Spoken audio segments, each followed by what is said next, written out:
Information اب کے ناظرین السلام علیکم، چلتے ہیں پاکستان اور دنیا بھر کی تازہ ترین ہیڈ لائنز کی جانب۔ ویڈیو کو شروع سے لے کر اینڈ تک پورا دیکھیں۔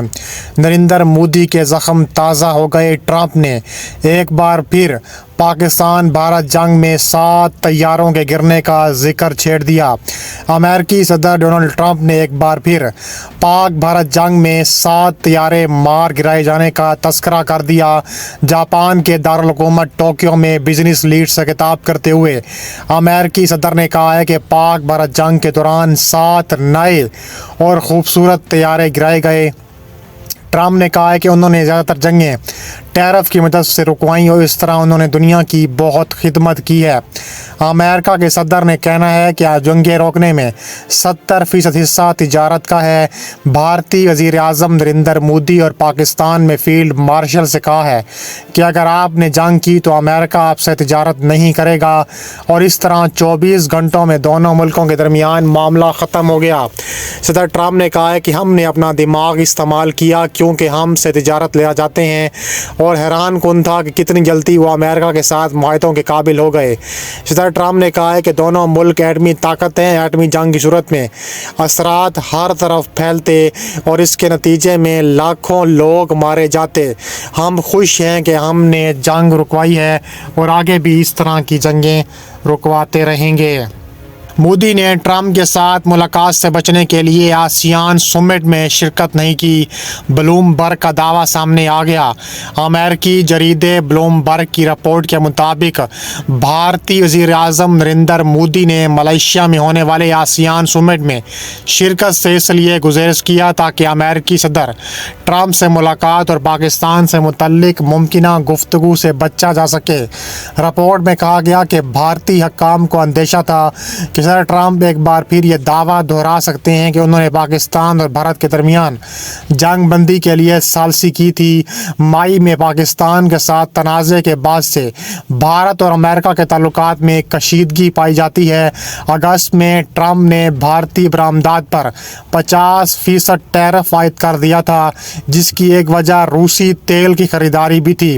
بلوم برگ کے مطابق مودی کی ٹیم کا خیال تھا کہ ملائیشیا میں ٹرمپ سے ممکنہ دو طرفہ ملاقات سے کوئی واضح فائدہ حاصل نہیں ہوگا۔ ذرائع کے مطابق دونوں رہنماؤں کے درمیان گزشتہ ہفتے ہونے والی فون کال بھی بھارتی حکومت کی توقعات پر پورا نہیں اتری۔ کوالالمپور میں ہونے والے آسیان سربراہی اجلاس سے مودی کی غیر حاضری غیر معمولی قرار دی جا رہی ہے۔ 2014 میں اقتدار سنبھالنے کے بعد سے بھارتی وزیر اعظم مودی نے سوائے 2022 کے تمام اجلاسوں میں شرکت کی ہے، جبکہ 2020 اور 2021 کے اجلاس کورونا کے باعث ورچوئل انداز میں منعقد کیے گئے تھے۔ ماہرین کا کہنا ہے کہ مودی کا اس بار اجلاس میں شرکت نہ کرنا اس بات کی عکاسی کرتا ہے کہ وہ ٹرمپ کے ساتھ براہ راست رابطے سے گریزاں ہیں، کیونکہ امریکی صدر کے غیر متوقع بیانات ماضی میں یوکرینی صدر ولادیمیر زیلنسکی، جنوبی افریقہ کے سیریل رامافوسا جیسے رہنماؤں کے لیے شرمندگی کا باعث بن چکے ہیں۔ مودی نے اتوار کو آسیان اجلاس سے ورچوئل خطاب کیا، جبکہ بھارتی وزیر خارجہ ایس جے شنکر نے پیر کے روز کوالالمپور میں امریکی وزیر خارجہ مارکو روبیو سے ملاقات کی، جس میں دو طرفہ تعلقات پر گفتگو ہوئی۔ رپورٹ کے مطابق وزیر اعظم مودی اگلے ماہ جوہانسبرگ میں ہونے والے G20 سربراہی اجلاس میں شرکت کریں گے، جہاں ان کی دیگر عالمی رہنماؤں سے ملاقات متوقع ہے۔ ذرائع نے امکان ظاہر کیا ہے کہ اگر تجارتی مذاکرات میں پیش رفت ہوئی تو آنے والے مہینوں میں مودی اور ٹرمپ کی بڑی ملاقات ہو سکتی ہے۔ فرانس کی قطر و امارات کو رافیل طیاروں کی فروخت اور پاکستانی پائلٹس کی تربیت سے بھارت پریشان ہو گیا۔ فرانس کی جانب سے قطر اور متحدہ عرب امارات کو رافیل طیاروں کی فروخت سے بھارت پریشان ہو چکا ہے۔ بھارتی میڈیا کے مطابق فرانس کی جانب سے قطر اور متحدہ عرب امارات کو جدید رافیل لڑاکا طیاروں کی فروخت نے بھارتی فضائیہ کے لیے نئی اسٹریٹجک خدشات کو جنم دیا ہے۔ رپورٹ کے مطابق ان دونوں ممالک نے پاکستانی اور ترکش پائلٹس کو رافیل اور معراج طیاروں پر تربیت کی اجازت دی دی، جس سے بھارتی فضائیہ کی خفیہ ٹیکنالوجی افشا ہونے کا امکان بڑھ گیا ہے۔ بھارتی میڈیا کے مطابق یورپی دفاعی تجزیہ کار بابک تغوائی کا کہنا ہے کہ فرانس کی نرمی برتنے والی برآمدی پالیسی دراصل ان ٹیکنالوجیز کو ان ممالک تک پہنچا رہی ہے جو نیٹو یا بھارت کے حریف سمجھے جاتے ہیں۔ حماس یا کسی اور نے اسرائیلی فوجی پر حملہ کیا تھا، اسرائیل سے جواب کی توقع تھی۔ امریکی صدر جے ڈی وینس نے دعویٰ کیا ہے کہ غزہ میں حماس یا کسی اور نے اسرائیلی فوج پر حملہ کیا تھا اور اسرائیل سے جواب کی توقع تھی۔ جے ڈی وینس نے صحافیوں سے گفتگو میں کہا ہے کہ غزہ میں جنگ بندی برقرار ہے، اس کا مطلب یہ نہیں کہ کئی معمولی جھڑپیں نہیں ہوں گی۔ انہوں نے کہا ہے کہ ہمیں معلوم ہے کہ حماس یا غزہ کے اندر کسی اور گروپ نے ایک اسرائیلی فوج پر حملہ کیا اور ہمیں توقع تھی کہ اسرائیل اس کا بھرپور جواب دے گا۔ نائب امریکی صدر نے کہا ہے کہ ٹرمپ کی قیادت میں امن برقرار رہے گا۔ دوسری جانب حماس نے رفح کے قریب ہونے والے فائرنگ کے واقعے میں ملوث ہونے کی تردید کی ہے۔ اس سے پہلے اسرائیلی وزیر اعظم نیتن یاہو کے حکم پر اسرائیلی فوج نے غزہ پر فضائی حملے کر کے 20 فلسطینیوں کو شہید کر دیا جبکہ 50 کو زخمی کر دیا۔ اسرائیل نے غزہ پر حملوں سے قبل امریکی انتظامیہ کو بھی آگاہ کر دیا تھا۔ اسرائیل کی جنگ بندی کی خلاف ورزی، حماس نے مغویوں کی لاشوں کی حوالگی مؤخر کر دی۔ فلسطینی مزاحمتی تنظیم نے مغویوں کی لاشوں کی حوالگی اسرائیل کی جانب سے جنگ بندی معاہدے کی خلاف ورزیوں کے باعث مؤخر کرنے کا اعلان کر دیا۔ حماس کے عسکری ونگ القسام بریگیڈ نے اپنے بیان میں خبردار کیا ہے کہ اسرائیل فوج کے مسلسل حملے یرغمالیوں کی لاشوں کی تلاش اور اس کی حوالگی کے عمل میں رکاوٹ ڈال رہی ہے۔